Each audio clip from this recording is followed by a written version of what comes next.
This interview is dedicated to all the people that still believe in magic.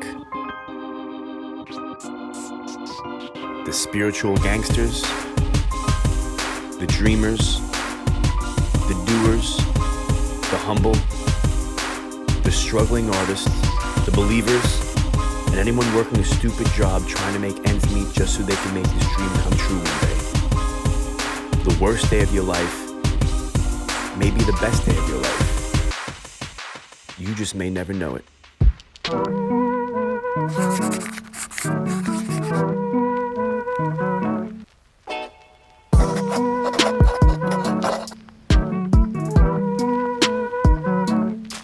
So when it comes to my creative process, I think of how wild I can get and how outrageous I can be when it comes to doing what I do, which is hummus and pesto and DJing.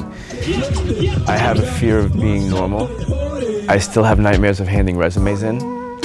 So I'll work as hard as I can and be as wild as I can, knowing that I'm fueling my own fire. It's a beautiful day in Montauk. Look at this, man.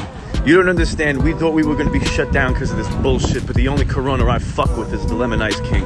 I like to be like Willy Wonka. You know, he never had to leave the house. You had to get a golden ticket just to meet the guy, so.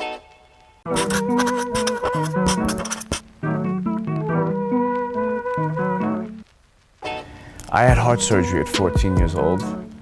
At 14 years old, you don't really have a lot of fear, because when I think about now that somebody was in my heart, I freak out.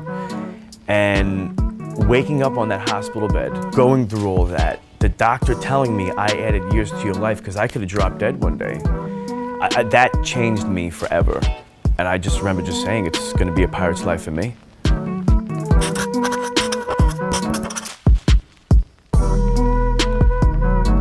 So my second biggest eye-opening event, 4 years old, my dad went away to a federal correctional facility for being an Italian American. My parents told me that Daddy was in Sleepaway Camp. My mother, she would put the mozzarella prosciutto, sneak it in. I thought she was feeding Daddy in Sleepaway Camp. Daddy comes home from Sleepaway Camp. A few years later, they told me what happened, and I thought that was so cool that they did that.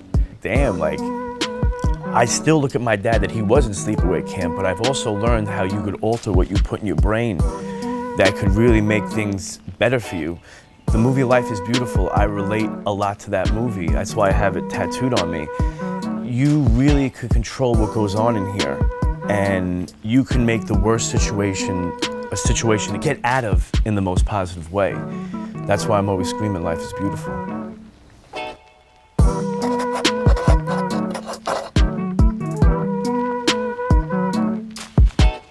Getting approved for my license on March 29th, the feeling of that, because it was my grandfather and godfather's death anniversary. I honestly, a couple of days beforehand, I knew that it was gonna happen. I established everything, tax ID is 11/18. 11/18 is Mickey Mouse's birthday. Walt Disney is my hero. But also too, I found out recently that 11/18 was the number of the house that my dad and my grandpa, Al Fenza, grew up in. I remember realizing what the dates were and almost collapsing. I was like, yo, I just need this shit to go on. I thought that shit was crazy, but you know, I told you, not fun being normal.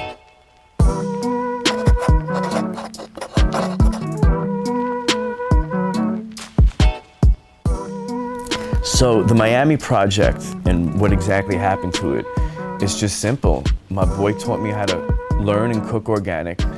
Rather than having a French background on making things in a technical way, I learned how to be more brolic in the kitchen of making things real, pure.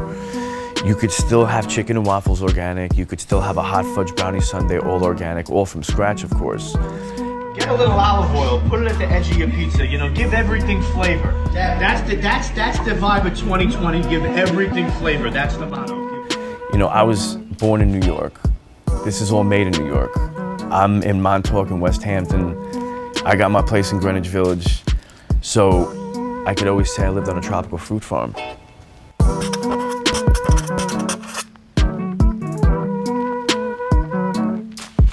I love the Hamptons because of the agriculture, the deco, and they preserve things. When you come into Montauk and you descend and you feel that energy and you see that water, the deco, the culture, the agriculture, it's pure.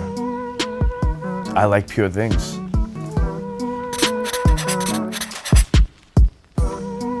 What do I consider myself? Some people like to use the word chef. I hate the word chef. I'm starting to dislike the word DJ. I like the word cook. I call myself a hummus and pesto dealer, but at the end of the day, I'm a pirate.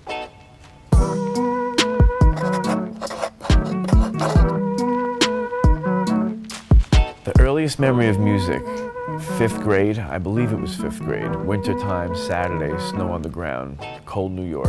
And I remember seeing the Let Me Ride and Nothing But a G-Thing video, Snoop and Dre. And I just remember seeing those palm trees, they're drinking 40s. I had no idea what a 40 was, so I thought it was just an extra large can of apple juice. And I'm just like, yo, look at what these dudes are doing. And I'm saying to myself, the palm trees, I run into the kitchen, I was like, Ma, is LA warm all year round? And she's like, yeah, Disneyland's out there. That's when I think the birth of Fenza happened. Back here though, it didn't hit here yet.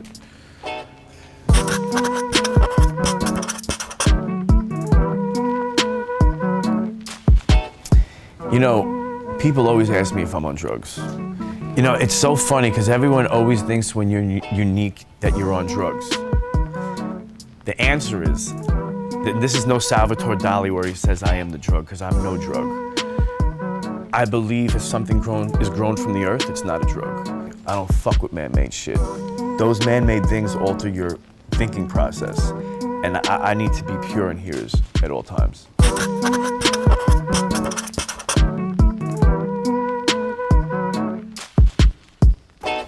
A random person that I admire in the culinary world is Guy Fieri. I love that guy. So Guy, when you saw him on that TV show, you knew that he was born to do this. He leveled up with his audience, he picked the right dishes, he knew his audience, he had no ego, he was a very approachable guy, but more importantly, he made good food.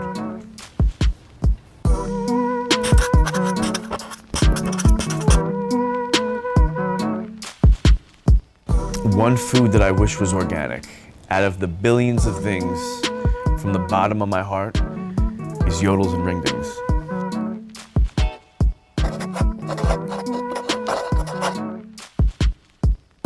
Where do I see myself in the future? I don't really like to talk about the future. I lose my ego more when I don't discuss the future. But I see myself in Capri on my organic farm, having speakers all over the place that are playing This Ain't No Ordinary Love by Sade all the time.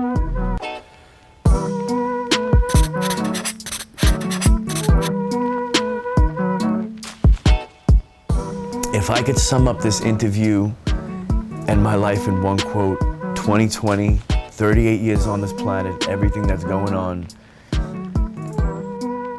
you can't be married in rock and roll. Elvis Presley.